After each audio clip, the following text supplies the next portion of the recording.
आज के मेहमान। अथ स्वागतम् शुभ स्वागतम् अथ स्वागतम् शुभ स्वागतम् आनन्द मङ्गल मङ्गलम् आनन्द मङ्गल मङ्गलम् हितप्रियं भारत भारतम् हितप्रियं भारत भारतम् स्वागतम् शुभ स्वागतम् अथ स्वागतम् शुभ स्वागतम्।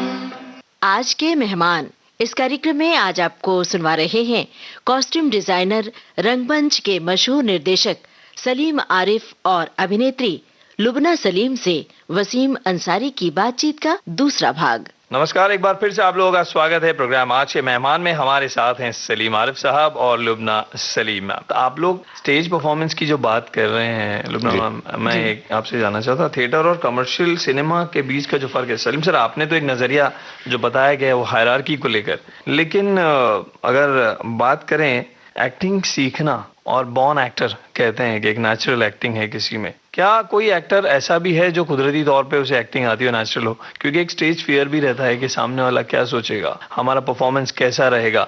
अब जो पब्लिक जो एक्टिंग से ताल्लुक नहीं रखती लेकिन उन्हें शौक है प्ले देखने का, वो बात अलग है, लेकिन जो जानते हैं तो वो ऑब्जर्व भी करते होंगे।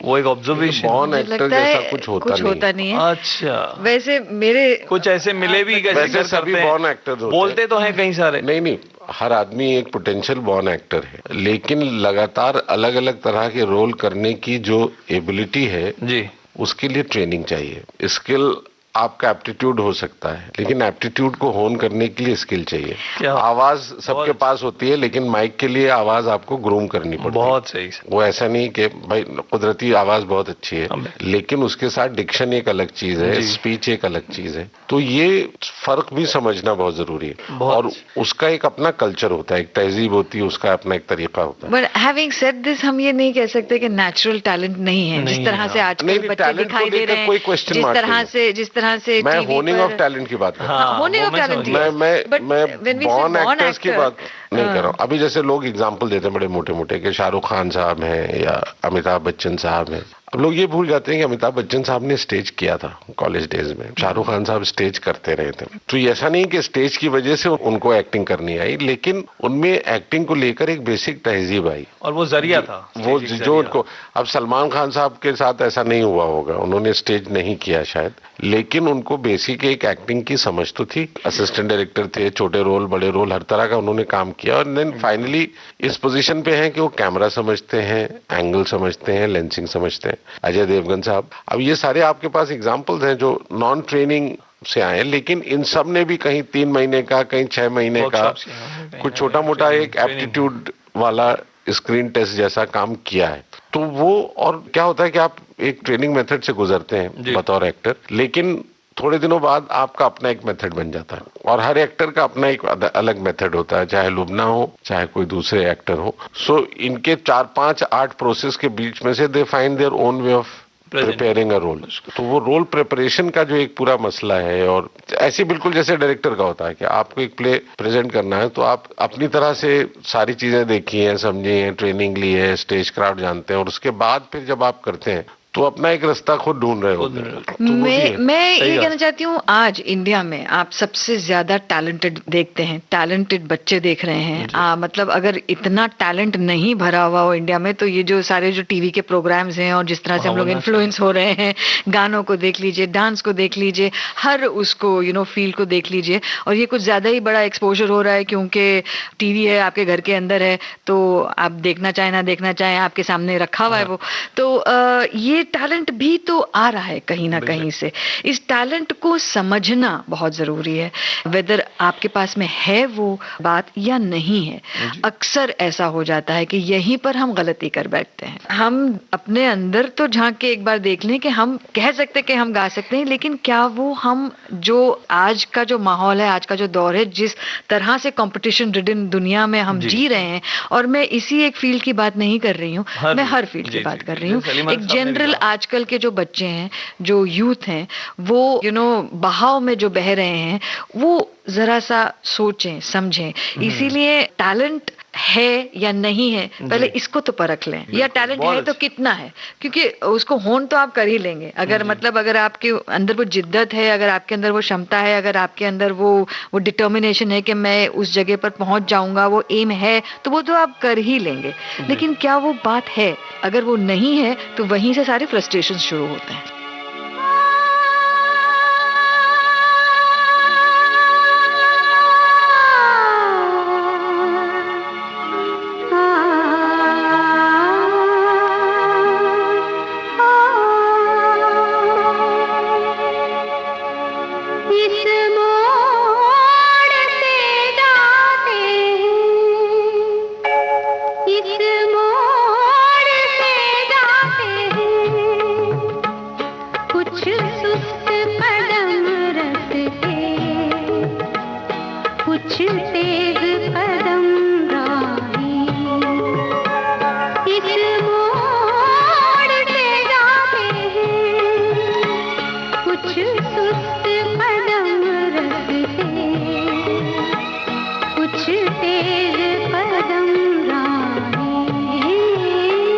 पत्थर की हवेली को शीशे के घरों में तिनकों के नशे मन तक इस मोड़ से जाते हैं।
अकेली सी रुकती है ना चलती है।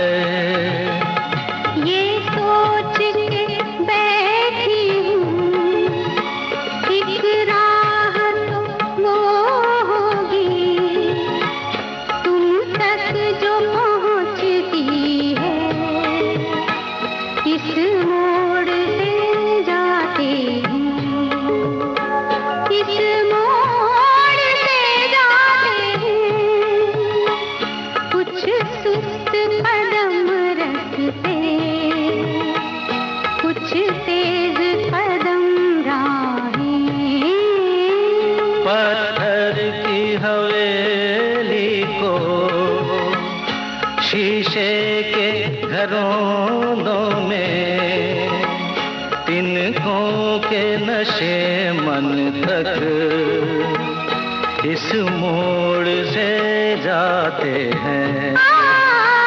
इस मोड़ से जाते अभी जैसे कि कई सारे जो हमारे सुनने वाले हैं और जितने भी लोग हैं, ये सवाल और ये जवाब आप लोगों की तरफ से बहुत अहमियत रखता है, क्योंकि मुंबई में सब लोग आते हैं कहीं ना कहीं एक सपना लेके कि हम भी स्टार, सुपरस्टार, एक बॉलीवुड में अपना या फिल्मों में या जहां भी अपना मकाम बनाएंगे, तो उन्हें जो कहता है कि थिएटर करो तो वो समझ नहीं पाते वहां पे, उन्हें लगता है देखिए वो भी कोई बहुत सेन एडवाइस नहीं है कि पहले थिएटर करो फिर फिल्मों में जाओ। हाँ, पॉइंट वो नहीं है। आप अपने आप को किसी भी तरह तैयार करें। आप जिम में जाके अपनी बॉडी बनाते हैं या घर में पत्थर उठा के बनाते हैं, और आप किस वजह से क्यों तैयारी कर रहे हैं ये आपको अगर पता हो तो आप रास्ता ढूंढ लेते हैं। वो भी कोई बहुत अच्छी एडवाइस नहीं है कि फिल्म में जाना हो तो पहले थिएटर करो फिर फिल्म में जाओ।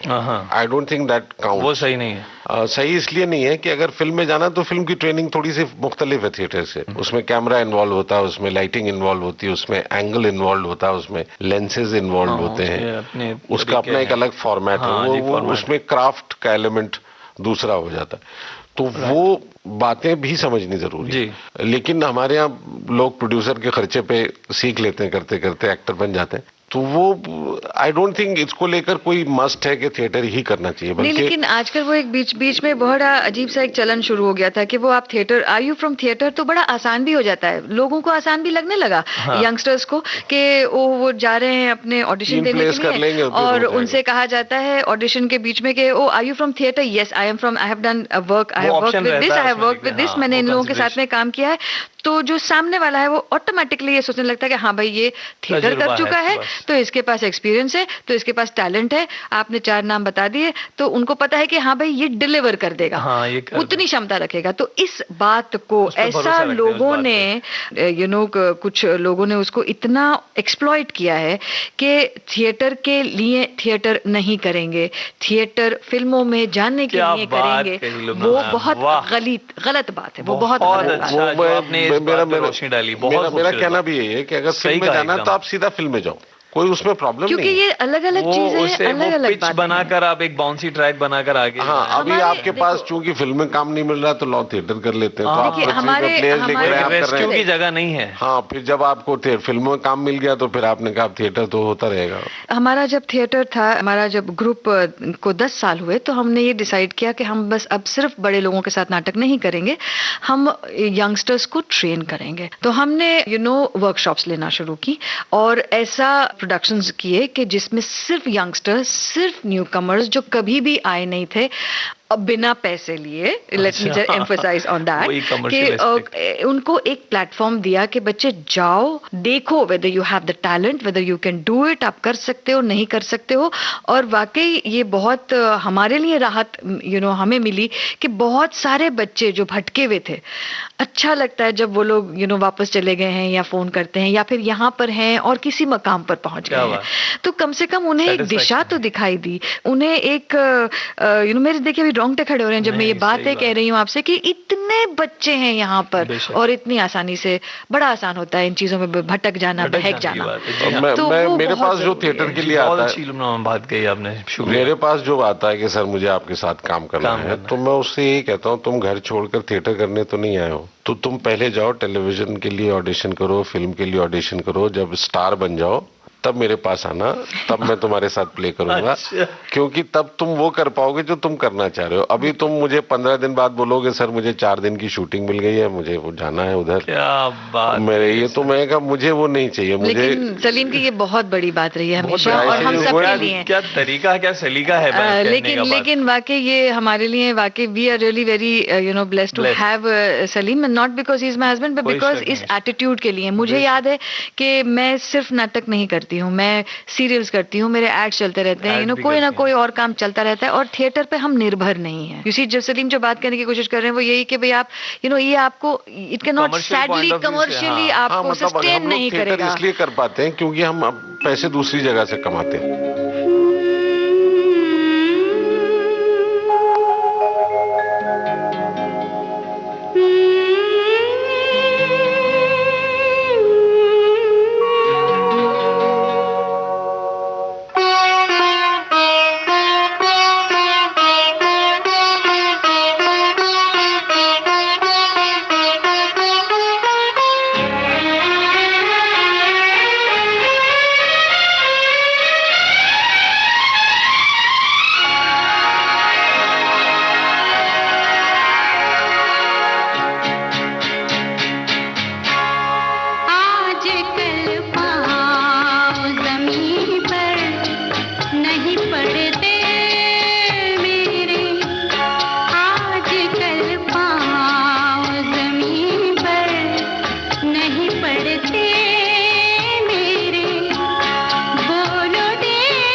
आज कल पाँव जमीन पर नहीं पड़ते मेरे, बोलो देखा है कभी तुमने मुझे उड़ते हुए।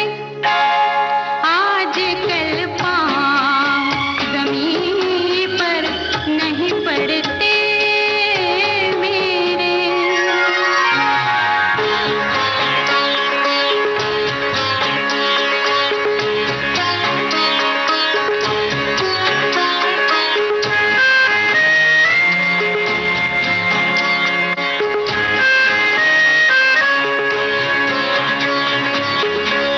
नींद सी रहती है हल्का सा नशा रहता है, रात दिन आँखों में एक तेरा बसा रहता है, पर लगी आँखों को देखा है कभी उड़ते हुए।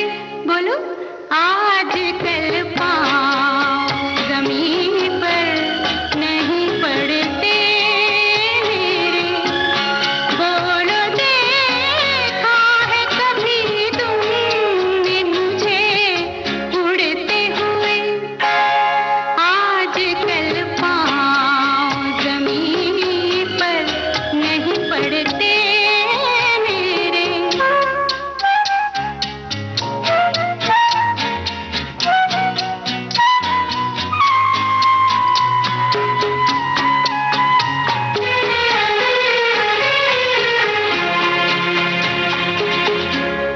जाने क्या होता है हर बात पे कुछ होता है, दिन में कुछ होता है और रात में कुछ होता है। थाम लेना जो कभी देखो हमें उड़ते हुए। आज कल पाँव जमीन पर नहीं पड़ते। एक बार फिर से आप लोगों का स्वागत है प्रोग्राम आज के मेहमान में। हमारे साथ हैं सलीम आरिफ साहब और लुबना सलीम मैम। सलीम की सबसे बड़ी बात यह है कि मुझे याद है कि मैं एक नाटक कर रही थी कच्चे लम्हे, किरण करमरकर और हर्ष छाया के साथ में। तो मेरी शूट होती थी क्योंकि मेरा सीरियल चल रहा था, किरण की शूट होती थी, वो कर रहा था बालाजी वाला फिल्म, बालाजी वाला सीरियल, एंड हर्ष का जी का चल रहा था। हम सुबह में 7 बजे मिलते थे रिहर्सल के लिए, और सुबह में सलीम 7 बजे हमारे लिए इंतजार कर रहे होते थे। वो 1.5 घंटा हम काम करके फिर अपने अपने कामों पर निकल जाया करते थे। तो वो एक जो एडजस्टिंग वाला जो एटीट्यूड था, वो आज भी बरकरार है सलीम के साथ में। आप भले अतुल कुलकर्णी हो या जो भी एक्टर्स, यशपाल शर्मा हो, जो भी हमारे साथ में जिन्होंने काम किया है, ये बहुत बड़ा एक हमारे लिए फैसिलिटी रही। तो ये बहुत कम लोगों से मिलता है, क्योंकि आज की डेट में कहते हैं भाई आपके पास 3 महीने हैं तो ही हम आपके साथ नाटक करेंगे, नहीं तो नहीं करेंगे। वो उस तरह की चीजें नहीं है। तो ये बात निकली कहाँ से? ये एटीट्यूड यहाँ से निकला है कि भाई अगर आप सेटिस्फाइड हैं, अगर आप बाहर कमा रहे हैं, तो थिएटर आइए बतौर इंजॉय करने के लिए उसको। थिएटर से उस तरह की उम्मीदें मत रखिए कि ये आपको सस्टेनेबिलिटी देगा या कुछ देगा। इसीलिए मुझे लगता है जितने बड़े बड़े एक्टर्स हैं सारे दोबारा जब थिएटर में वापस आते हैं, कोई एक वजह तो होती होगी। क्या बात कही है। और मुझे लगता है कि कई सारे लोग जिनको एक गलतफहमी होगी, अब तक की गलतफहमी, वो दूर हो चुकी होगी ये बातें सुनकर, कि अब उनका नजरिया बदल गया होगा कि इस तरफ जाना है तो किस तरह जाना है। हाँ, बिकॉज स्टॉप गैप थिएटर नहीं हो सकता, कोई भी काम नहीं हो सकता, और वो थिएटर में दूसरी तरह का कमिटमेंट है जो मुझे। और इसकी बुकिंग हमारी 4 महीने पहले से शुरू हो रहा है, सारी तैयारी होती है, 1 महीने से हाउस ओपन होता है, तो फिर तो वो तो आप, इट्स अ कमिटमेंट, आप वो नहीं कर सकते। तो जो वो कमिटमेंट कर सकता है वही काम कर सकता है। और अनफॉर्चुनेटली ये जो बच्चे हैं, जो आजकल जो यंगस्टर्स हैं, जो हमारे साथ में भी काम करते हैं, सलीम यही कहते हैं उनसे कि अगर आपका कोई शूट आ रहा हो, कोई डेट आ रहा हो, तो हमें बता दीजिए, हम एडजस्ट कर लेंगे, हमें कोई दिक्कत नहीं है। लेकिन हमें उनको वो फैसिलिटी देनी पड़ेगी, बिकॉज उनकी भी एक जरूरत है। आप उसको नजरअंदाज नहीं पूरी कर दुनिया में सकते। कोई एग्जिस्ट करता है थिएटर और शूटिंग। सही बात है। हमारे यहाँ लोग इशू बना लेते हैं कि वो थिएटर आया हो तो कुछ और मत करो। अरे वो बम्बई घर छोड़ के लड़का आया है तो तुम्हारे साथ प्ले करने थोड़ी ना आया भाई। जी, और बम्बई बड़ा महंगा शहर है। हमें याद है कास्टिंग डायरेक्टर उन्होंने कहा था कि एक पासपोर्ट साइज फोटो भी तुम्हारा चलेगा, तुम्हें एक्टिंग आनी चाहिए। हाँ, एग्जैक्टली, बिल्कुल तुम्हारा एक बॉटम लाइन में ही चलेगा कि लेकिन वहाँ तुम्हें किरदार निभाना, वहाँ एक्ट करना है तुम्हें, और एक्टिंग वो होती है लुब्ना मैम जो एक्टिंग ना लगे। बिल्कुल। और आपने भी ऐसे कई सारे रोल्स जो आपके तरीके सलीके से नहीं थे फिल्मों में, आपने उसे रिजेक्ट किया, लेकिन क्योंकि आपको एक्टिंग से प्यार है इसलिए आप थिएटर से जुड़ी रही। नहीं, मेरी तो एक बड़ी अजीब सी एक टेढ़ी स्ट्रीक रहती है हमेशा मैं, क्योंकि मेरे जब भी कोई काम आता है तो वो पहले ये होता है कि am I satisfied with it. मेरा सबसे बड़ा जो सवाल है, एक तो ये कि क्या मैं ये पहले कर चुकी हूँ, मुझे रिपीट नहीं करना अपने आप को। दूसरा ये कि will I be happy doing this role, क्या ये चैलेंजिंग है। और तीसरा उसमें कितना फोकस है, मुझे कितना मजा आने वाला है। अगर ये सारी बातें नहीं हैं तो फिर मुझे वो चीजें ही बोरिंग लगती हैं। तो इसलिए मैं बहुत कम काम करती हूँ, लेकिन जो भी करती हूँ मेरे लिए घर से उठकर सुबह में काम के लिए जाना शुड बी एक्साइटिंग। बहुत अच्छी बात, बिल्कुल। तो जिस काम में आपको एक्साइटमेंट मिलता है आप वही काम, यस, थिएटर में या चाहे फिल्म हो चाहे सीरियल हो, एड्स हो, कुछ भी हो, वो एड्स हो, बिल्कुल, वो आपके नजरिए से बहुत अच्छी बात। इतनी खूबसूरत बातें कर रहे हैं सर आप लोग, लेकिन गाना सुनने का वक्त हुआ है। कतरा कतरा मिलती है। चलिए दोस्तों, आप सब लोग बने रहे हमारे साथ। बहुत ही खूबसूरत सी फरमाइश यहाँ पर हो चुकी है, कतरा कतरा। हम सुनते हैं गुलजार साहब का ये नगमा। आप बने रहे हमारे साथ, लौट कर आते हैं इस गाने के उस पार।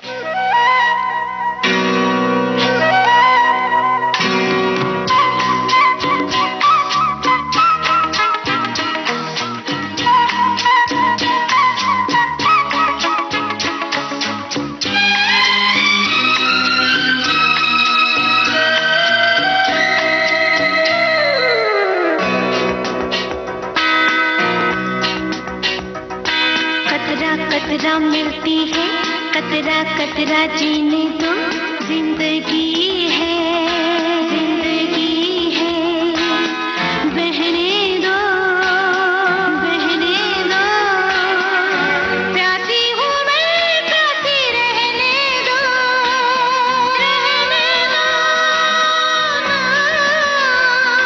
कतरा कतरा मिलती है, कतरा कतरा जीने दो, जिंदगी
कतरा कतरा जीने दो, जिंदगी है, जिंदगी है, बहने दो, बहने दो, प्यासी हूँ मैं, प्यासी रहने दो, रहने दो।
कतरा जीने दो, जिंदगी है, जिंदगी है, बहने दो, बहने दो, प्यासी हूँ मैं, प्यासी रहने दो, रहने दो।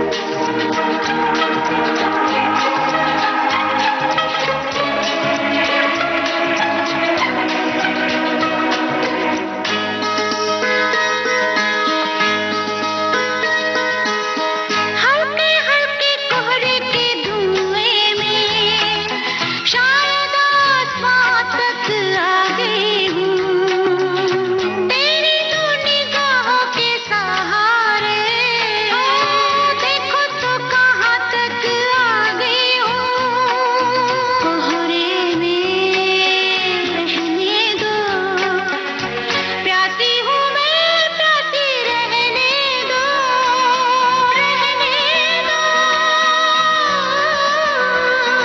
कतरा कतरा मिलती है, कतरा कतरा जीने दो, जिंदगी है, जिंदगी है, बहने दो, बहने दो, प्यासी हूँ मैं, प्यासी रहने दो, रहने दो, रहने दो, रहने दो। दोस्तों, एक बार फिर से आप लोगों का स्वागत है और ये प्रोग्राम आज के मेहमान इस विविध भारती प्रोग्राम में आप वसीम के साथ हैं और हमारे साथ हैं सलीम आरिफ साहब और लुबना सलीम, जो बात कर रहे हैं फिल्मों के बारे में, थिएटर के बारे में, एक्टिंग, सीरियल्स और आपकी जिंदगी से जुड़ी कई सारी बातें। इसे आप जरूर सुनिए। यकीनन इस प्रोग्राम को सुनने के बाद एक नजरिया आपका जरूर बदलेगा। जिंदगी में कहीं ना कहीं मुश्किलें थी या कुछ अड़चने थी या जो ख्याल जो धुंधले से थे वो कहीं ना कहीं साफ दिखाई देंगे। आपको जो खत है ना वो लेटर्स लिखना मत भूलना। हाँ, वो खत लिखिएगा जरूर, इंतजार करेंगे। हाँ, वो खत जरूर लिखिएगा और अपना फीडबैक जरूर दीजिएगा लीला ठक्कर जी को। फिर बाबा और बेबी की यादें दिला दी। बाबा और बेबी की यादें आप हमें दिलाएं। भारतीय खोज भी आपने जो की, ये जो सारे आपने सीरियल्स किए, जो काम किए और जो इतना प्यार आपको मिला है, यकीनन आप अपना काम जानती हैं। प्यार तो बाय डिफॉल्ट सेट है उसमें, क्या कहेंगे इसके बारे में? ये आप कैसे कह सकते हैं? क्योंकि आपको पता है कि आपका जो परफॉर्मेंस है, देखिए आपका ध्यान प्यार बटोरने पे नहीं है, काम करने पे। एग्जैक्टली, काम वही है, जैसे मैंने पहले भी कहा था कि काम वही है जिसे आप एंजॉय करें, जिसे आपको लगे कि हाँ भाई ये मुझे मजा दे रहा है। और जब आप कोई चीज एंजॉय करते हैं, आप तभी उसको अपना 100% देते हैं। और जब आप उसको 100% देते हैं तो फिर आप ये उम्मीद नहीं रखते हैं कि वो सक्सेसफुल होगा या नहीं होगा, या किसको अच्छा लगा या किसी को बुरा लगा। मुझे कोई उसकी फिक्र नहीं होती। मुझे ये पता है कि मैं सच्ची हूँ मेरे काम से, मैं रात को आराम से सोई हूँ। मैंने ये नहीं सोचा, क्योंकि मेरी बहुत ही अजीब सी एक स्ट्रीक है कि मैं जब दिन भर काम करके आती हूँ, जब पूरा ब्यौरा लेती हूँ पूरे दिन का कि क्या क्या हुआ, उसमें रात में अगर कोई एक शॉट भी मेरा गलत हो गया तो मुझे रात को नींद नहीं आती है। अच्छा, आप रिप्ले करती हैं? बहुत ज्यादा। तो उसी से मुझे लगता है कि मैं अपने काम को प्रॉपरली, हाँ एग्जैक्टली, उसको मैं ग्रूम कर सकती हूँ। जो भी मेरा काम है उसको, या जो जो कैरेक्टर में कर रही हूँ उस समय उसको, तो वो बहुत जरूरी है। एंड वाकई अभी जब आपने बाबू और बेबी की बात की, आप एक पैकेट उम्मीद हो या फिर मेरा नाम करेगी रोशन हो, जितने भी जाने क्या होगा आगे, उसमें तो बड़ा इंटरेस्टिंग, वो होलोग्राम थी, अब वो बड़ा इंटरेस्टिंग था कि वो जिंदा नहीं है, मरी हुई है, एक कैरेक्टर, एक इलेक्ट्रॉनिक उससे वो कुछ एलईडी लाइट से निकल के आई है, कुछ अजीब सा था वो। हाँ, बहुत मजेदार। और उसके अंदर भी डबल रोल था वो, तो वो बहुत ही इंटरेस्टिंग था। यही मैं आपसे कह रही हूँ कि और वैसे भी कोई सीखा, जितना भी आप सीख लें, सिखाया तो कोई नहीं आता है, सिखाया जाता है। आप कैसे वो चीजें सीखेंगे अपनी जिंदगी से, वो एक्सपीरियंसेस बटोर के उनको रख कर अपने अंदर, और जब समय निकलेगा, जब आप उनको इस्तेमाल करेंगे वही जिंदगी है, and that is what is acting is all about. तो हम अगर ये कहें कि जैसे अभी मेरा जो नया नाटक है गुडम्बा, अब गुडम्बा जो है, हाँ गुडम्बा भी बड़ा इंटरेस्टिंग नाम भी आप लोग सर ऐसे नाटक निकालते हैं ढूंढ के। ये जो जावेद सिद्दीकी साहब ने लिखा है नाटक, इस तो वही है अपने यहाँ जो नॉर्थ में जो उसे गुडम्बा कहते हैं, यहाँ पे उसे छुंदा कहते हैं, यू नो अलग अलग जगहों पे अलग अलग, उसका टेस्ट वही होता है ना, वही होता है ना। तो इसमें बहुत सारे कैरेक्टर्स हैं क्योंकि ये है वन वुमन शो, और इसमें किरदार कम से कम नहीं तो कुछ 18-20 हैं, और वो 18-20 किरदार करने, और मैं अकेली वो सारे 18-20 जब किरदार छोटे छोटे कर रही हूँ, तो मैं अक्सर जब सलीम से और हमारे डिस्कशंस होते थे तो वो ये होता था कि अरे इस वाले कैरेक्टर में तो मुझे वो मेरी जो नंद है उनकी सास याद आ गई, या फिर जो हमारा जो परचून बेचने वाला है वो तो ऐसे ही बात करता है, इस तरह की एक रेफरेंस देता है। तो एज एन एक्टर अगर मैं ये सारी जो चीजें मेरे आसपास हो रही हैं, अगर मैं इनको देख कर समझ कर इनको बिल्कुल जस्ट कर अपने अंदर न रखूं, तो मेरे लिए एट दैट पर्टिकुलर टाइम जब ये रेफरेंस टू कॉन्टेक्स्ट आया तो वो नहीं निकल के आएगा। तो एज एन एक्टर ये जरूरी है, and it's a duty of you as an actor कि आप अपने आसपास की चीजों के लिए ज्यादा सेंसिटिव रहें, उन्हें देखते रहें, और जब जब हो सके कैरेक्टर्स को नोटिस करते रहें और उन्हें इस्तेमाल करते रहें, जो मुझे इस वक्त बड़ा काम आया गुडम्बा में। So that was a very beautiful thing. तो एक्टिंग सिर्फ यही नहीं होती है, एक्टिंग बहुत सारी चीजें होती हैं, सिर्फ टैलेंट ही नहीं होती है। जी। आगे एज ए ह्यूमन बीइंग आप किस तरह से चीजों पर रिएक्ट करते हैं वो भी एक हिस्सा होती है एक्टर की जिंदगी की। क्या बात कही है।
तराने चुपके गाए आधी आधी बात ले, आजा दिल की ये ज़मीं, थोड़ा सा तेरा सा होगा थोड़ा मेरा भी होगा अपना ये आशियाँ। कितनी सी हंसी कितनी सी खुशी, कितना सा टुकड़ा चांद का, ख्वाब के दिन को दिन चल बनाए आशियाँ।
चढ़ा के हम ताले लगा के चल गुमसुम तराने चुपके गाए आधी आधी बात ले, आजा दिल की ये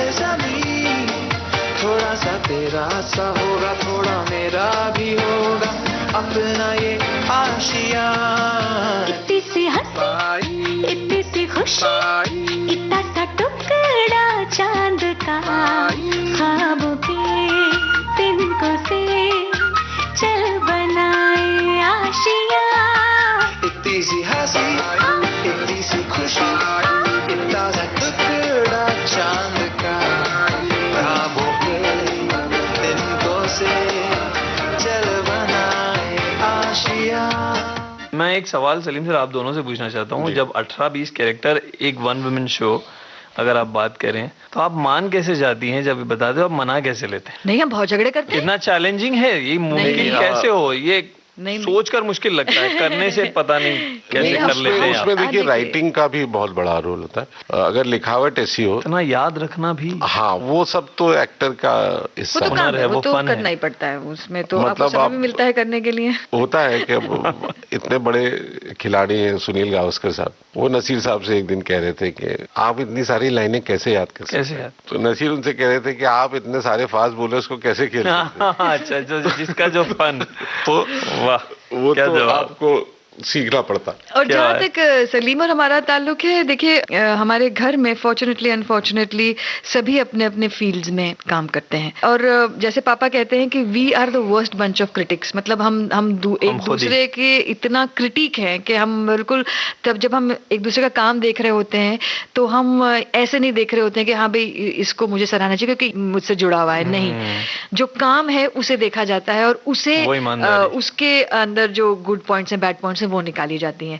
और इसी तरह से सलीम और हमारा जो एक कनेक्शन बैठा है, वो भी इसी तरह से बैठा है कि जब हम काम कर रहे होते हैं, हम इतने झगड़े कर रहे होते हैं दिन भर, लेकिन बस एक ही बात है कि जब हम घर चले जाते हैं तो वो सब स्विच ऑफ हो जाता है। तब घर में मियाँ कौन सी खाना गर्म करके दूं या बैक टू द पवेलियन, या सर्वेंट काम ठीक से नहीं करके गई, वो वैसा ही हो जाता है, या पानी भरा है या पानी आया है। बिल्कुल, तो वो एक बहुत अच्छा एक प्रोफेशनल एटीट्यूड हम दोनों ने ओवर द इयर्स डेवलप किया है, जिसमें हमारे टेंशन्स उस तरह से हम घर पे नहीं लेकर आते हैं। तो मतलब जरूरी भी हो गया है। बिल्कुल, बहुत खूबसूरत बात की। और ये सीख है एक्चुअली, इस तरह से होना चाहिए जो वर्किंग वुमेन और जो हस्बैंड है, अगर वो इन बातों को अगर समझ ले और इस तरीके से रहने लगे प्रैक्टिकली, तो मुझे लगता है कि बहुत सारे। हाँ, लेकिन रोने के लिए कंधा भी वही है। आप रोती भी होंगी मैम, मुझे तो नहीं लगता। अरे मैं रुलाती हूँ, आपको ये लगता है? दोनों नहीं है, वो सलीम सर बेहतर जवाब देंगे। देखिए सलीम चुप। Salim sir, you don't want to answer? इसका जवाब नहीं देना। इसमें दूसरे इश्यूज भी है, ऐसा नहीं है। रोना रुलाना तो अलग तरफ जाते ही नहीं है जी। लेकिन ये बात होनी चाहिए कि काम की जगह काम करके फिर देन यू रिलैक्स। तो फिर हम लोग, और उतना थिएटर सोच भी नहीं सकता आदमी, मतलब आप कितना, ये लोग कहने की वाली बात है कि मैं दिन रात थिएटर सोता हूँ, थिएटर ओढ़ता हूँ थिएटर में, और कोई मतलब आपके लिए तो ये है नहीं, मेरे लिए और 25 चीजें हैं। मैं किताबें भी पढ़ता हूँ, मैं म्यूजिक भी सुनता हूँ, मैं लोगों के साथ बैठ के नहीं, वो बहुत इंटरेस्टिंग बोलता भी। वो ताजमहल के उद्घाटन का किस्सा याद आ रहा है कि वो एक्टर था, वो इतना डूब गया अपने रोल में कि मैं बेचारा हूँ, वो जो भाई कर रहा था औरंगजेब का और मुराद का रोल, मतलब उसने अपने कपड़े फाड़ लिए और नहीं मैम मुझे मोजड़ियां चाहिए because I want to be comfortable on the stage. तो इतना हो गया वो सारा किस्सा कि जब हमारा फाइनल दिन आया हमारे शो का, हमारे टेक हो रहा था एंड उसका जूता फट गया और उसके कपड़े बिल्कुल ही बर्बाद हो चुके थे और सबसे पुराने कपड़े उसके नजर आ रहे थे, बाकी सब नए नए अच्छे कॉस्ट्यूम्स में थे। और हम कहते भाई इतना रियलिस्टिक एक कॉमेडी के लिए होने की भी जरूरत नहीं थी तुमको। वो माइंडसेट की बात है, ज्यादा बह जाना किसी रोल में प्रैक्टिकली इम्पॉसिबल है ना, होना भी नहीं चाहिए।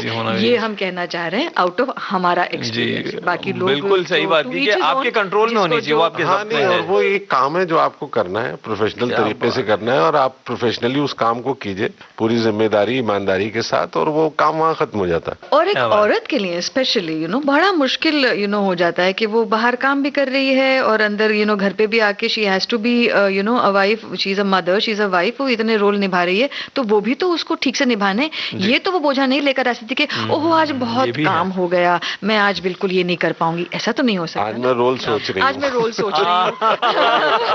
वो बहाना नहीं, वो बहाना नहीं है, वो रोल तो सोच रहा होता। नहीं कर सकते। देखिए क्या है, मल्टीटास्किंग में आपका एक हिस्सा जब आप एक प्ले कर रहे होते हैं तो सबकॉन्शियसली उसमें लगा होता है, जो आपको गाहे बगाहे खाली वक्त में आके बताता है कि यार वो लाइटिंग वैसे हो सकती है, वो सेट वैसे हो सकता है, वो मूव वैसे हो सकता है, डायलॉग ऐसे बोला जा सकता है। तो वो एक बैक ऑफ द माइंड जब आप एक काम करें तो चलता है। लेकिन इसके बीच में होगा, अच्छा मियाँ रोटी गरम कर दूं? नहीं, लेकिन वो उसके लिए जगह रिहर्सल ही है। तो वो जो 3 घंटे रिहर्सल में वो सारी चीजें आपकी निकल के आ जाए, बाकी तो 24 घंटे चलता ही है आपका माइंड, वो रिवर्सल हो जाएगा। हाँ नहीं, लेकिन ये कि ये ऐसा नहीं हो सकता कि रिहर्सल में वो कपड़ों की और घर में जो चीज काम है उसकी बात करें टाइम पर ये सारी और घर आके फिर प्ले की बात करें, जिसकी जहाँ जगह। इसलिए हम लोग, हमारा रिहर्सल स्पेस भी घर से अलग है। बिल्कुल, ये बहुत इंपॉर्टेंट बात है कि आपके कंपार्टमेंट्स हैं, उनको आप गड़मट मत करिए, जिंदगी गड़मट हो जाएगी, तो ये मत करिए। मतलब सुलझी हुई सी है बात, बड़ी खुली किताब, मतलब आराम से सुकून से, और कोई इतना मुश्किल भी नहीं है, कोई रॉकेट साइंस तो है नहीं है। और मैं आपको एज अ वुमन, एक औरत होने के नाते, एक माँ, एक बेटी बहन होने के नाते, ये हम ही कर सकते हैं, ये सारे रोल्स हम निभा सकते हैं और बखूबी निभा सकते हैं। और इसमें हमें किसी पर एहसान करने की जरूरत नहीं है, किसी का एहसान मानने की जरूरत नहीं है। बहुत बहुत खूबसूरत सी बात, और मुझे क्लियर हो गया कि किस तरह से आपने मनाया और किस तरह आप मानी।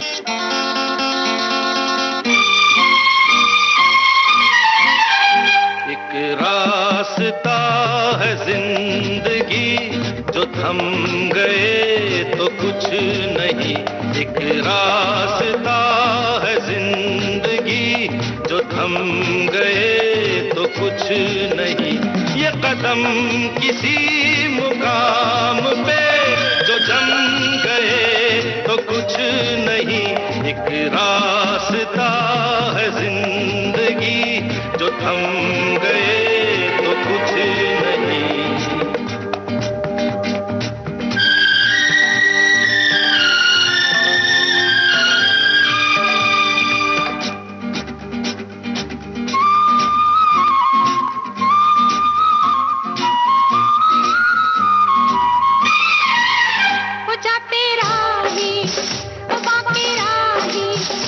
मेरी बाहों इन तू छोड़ के ना जा, तू वापस आ जा।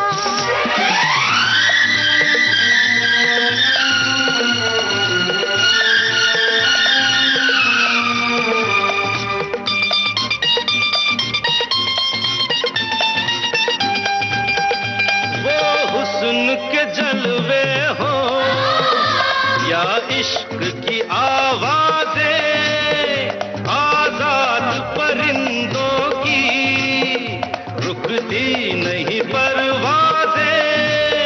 जाते हुए कदमों से, आते हुए कदमों से भरी रहेगी राह गुजर।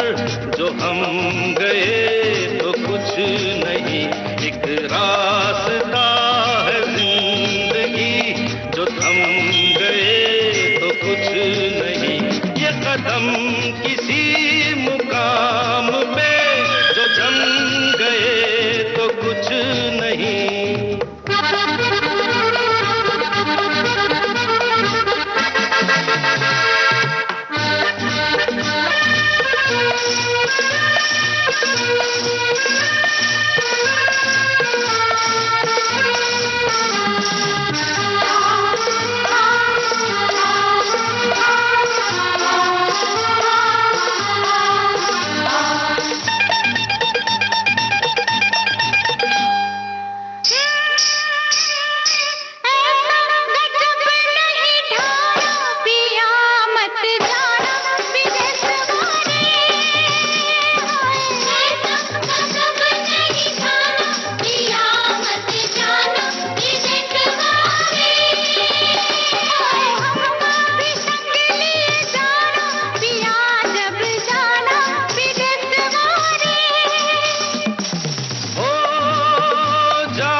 साए में सिमटना क्या, एक पल के मुसाफिर के दामन से लिपटना क्या, जाते हुए कदमों से आते हुए कदमों से हरी रहेगी राह गुजर, जो हम गए तो कुछ नहीं, एक रास्ता है जिंदगी, जो थम गए तो कुछ नहीं, ये कदम किसी मुकाम पे जो जम गए तो कुछ नहीं, एक रास्ता है जिंदगी, जो थम गए तो कुछ नहीं।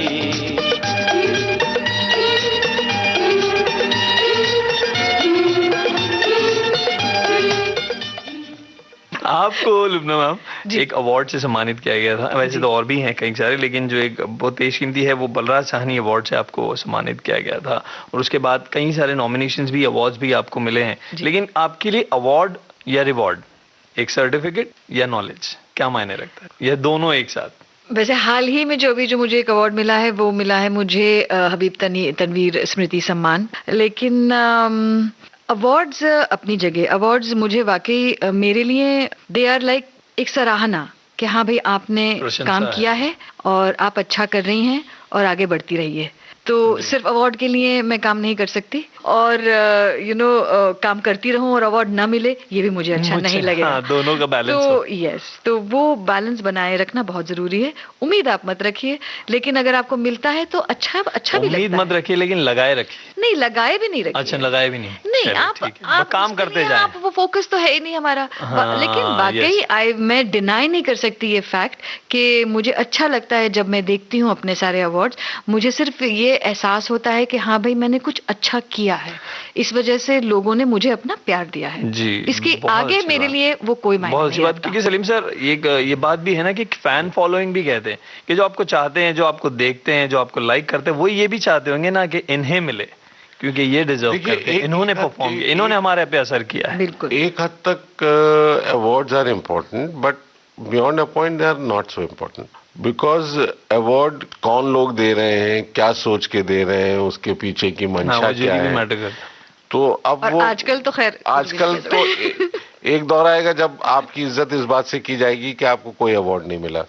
तो इसका मतलब ये कि आपने बड़ी ईमानदारी से आपने बड़ी ईमानदारी से काम किया, लेकिन वो उस इशू में नहीं जाते हैं। मगर मेरा कहना सिर्फ ये है कि awards are important, yes, reward भी इम्पोर्टेंट है, दोनों ही इम्पोर्टेंट, मगर दोनों के सहारे आप अपना काम ना तो रोक सकते हैं ना बढ़ा सकते हैं, और दोनों आपको काम से ही मिलेंगे। आपका काम ही ले जाएगा आपको रिवॉर्ड की तरफ और अवार्ड की तरफ। ऐसा नहीं हो सकता कि रिवॉर्ड लेने के लिए आप काम करें और अवार्ड लेने के लिए आप काम करें। वो आप काम करेंगे, उसमें से निकल आएगा, मिल जाता है ठीक, नहीं मिलता तो कोई प्रॉब्लम नहीं। बहुत सारे लोग बहुत अच्छा काम करके भी बहुत ज्यादा नाम नहीं कर पाए हैं। जी, लुब्ना मैम ने जिस तरह से कहा कि आप वो अपना 100% दे रहे हैं, उसके बाद वो जहां तक जाए, ये बाय प्रोडक्ट है। अगर कुछ निकल आता है actually award are by product. बहुत बहुत शुक्रिया ये बात बताने के लिए। और साथ में अब गाने का वक्त, अब आप बताएं कि कौन सा गाना सुनना चाहते हैं। कई सारी फिल्में हैं, उनमें से कोई भी एक गाना। अब हम सुनने वाले हैं सलीम का फेवरेट दिल तो बच्चा है जी। अरे वाह, इश्किया से क्या बात है। क्यों ये जरा सलीम के मगर लुब्ना मैम, ये मैं प्रिविलेज लेना चाहता हूँ, सलीम सर इजाजत दें, क्या है ऐसा? नहीं, मैं आपको वजह बताऊं। अच्छा, ये बताइए कि कौन सा दिल जो है वो बच्चा नहीं होता है। मगर मुझे गाना इसलिए, मैं गुलजार साहब के जो रिसेंट टाइम्स के जो गाने हैं, खासतौर से विशाल के साथ जो उन्होंने लिखे, जैसे बीड़ी जलेले है, दिल तो बच्चा है जी लिखा है, नमक या शाद के साथ बोल हल्के हल्के वाले जो गाने, तो ये गानों में पूरा नया लहजा है, नया अंदाज है। मगर दिल तो बच्चा है जी इतना एफर्टलेस है वो गाना, मतलब उसमें कहीं कोई बंदिश, कहीं कोई जुगत, कहीं कोई तरकीब नजर नहीं आती। वो बहुत बड़ी बात है कि इतना सहज लगता है वो गाना। वो लगता नहीं कि बहुत सोचा हुआ, बहुत समझा हुआ, उसमें एक स्पॉन्टेनिटी है एक्सप्रेशन की, अब उसकी तारीफें करते रहेंगे, जो मुझे बहुत नहीं, मैं इसलिए कह रहा हूं, जानना चाहते भी हैं हमारे सुनने वाले। नहीं, हम फिल्म अब आपके नजरिए से हम वो गाना सुने कि उसके अंदर जो पीरी लफ्ज का इस्तेमाल है, अब वो बाल सफेद हो गए, सफेद हो गए, वो ये जो एलिमेंट है ये बहुत अच्छी तरह से बुने हैं गाने में। बहुत। और उसका मजा इस बात से है कि वो कोई काफिया की जुगलबंदी या म्यूजिकली कोई बहुत, तो बहुत ही सहज सा गाना है। वेरी गुलजार छाप। नहीं, गुलजार साहब की कमाल, गुलजार साहब पे अलग से बात करेंगे, लेकिन बिल्कुल गानों का जहां तक ताल्लुक है, मुझे नहीं लगता कि एक मिडिल एज या लेटर एज के जहन को और उसके दिल को इतनी खूबसूरती से किसी ने बयान किया। और उस गाने की रिक्वेस्ट भी बहुत आती है, बहुत ज्यादा, मतलब उसे लोग सुनते भी हैं। तो मुझे लगता है वो हर एज को मुझे वो गाना मतलब गुलजार साहब के टॉप 5 गानों में पर्सनली लगता है। क्या बात है। तो चलिए सुनते हैं फिर वही गाना, दिल तो बच्चा है जी।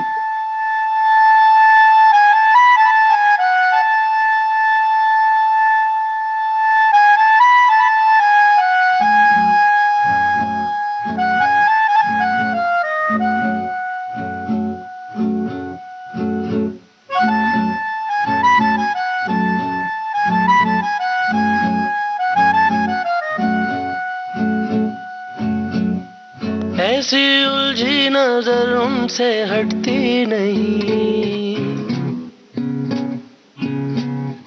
दांत से रेशमी डोर कटती नहीं,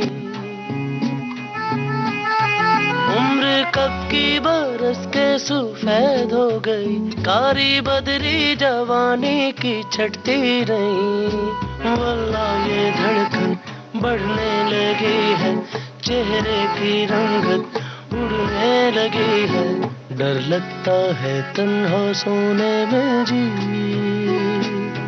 दिल तो बच्चा है जी,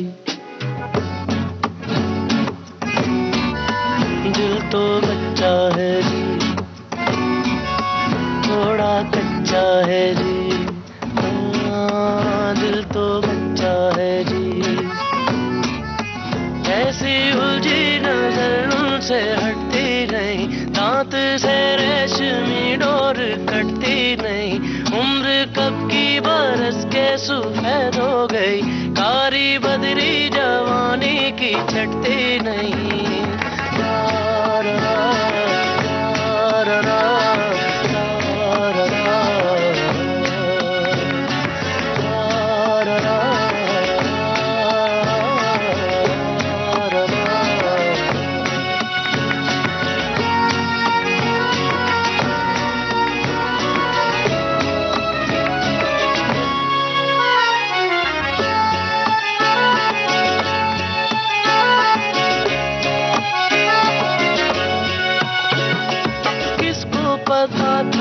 पहलू में रखा दिल ऐसा बाजी भी होगा, हम तो हमेशा समझते थे कोई हम जैसा हाजी ही होगा, हाय जोर करे कितना शोर करे, बेवजह बातों पे हमें गौर करे, दिल सा कोई कमीना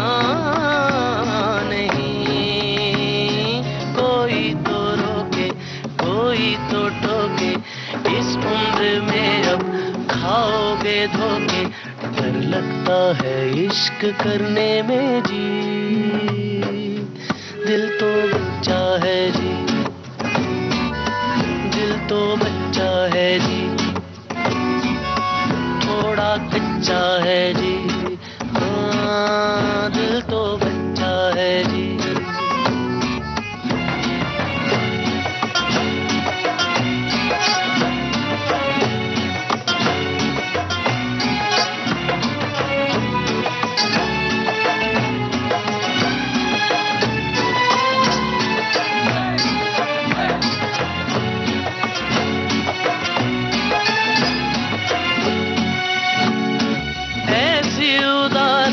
बैठी है दिल पे हंसने से घबरा रहे हैं, सारी जवानी कतरा के काटी पीरी में टकरा गए हैं, दिल धड़कता है तो ऐसे लगता है वो आ रहा है, यही देखता ही ना हो, प्रेम की मारे कटा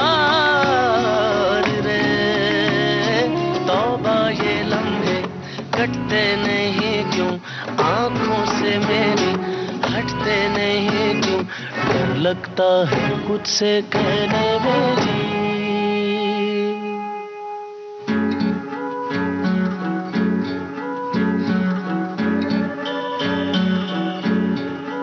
दिल तो बच्चा है जी, दिल तो बच्चा है जी, थोड़ा कच्चा है जी, हाँ, दिल तो बच्चा है जी।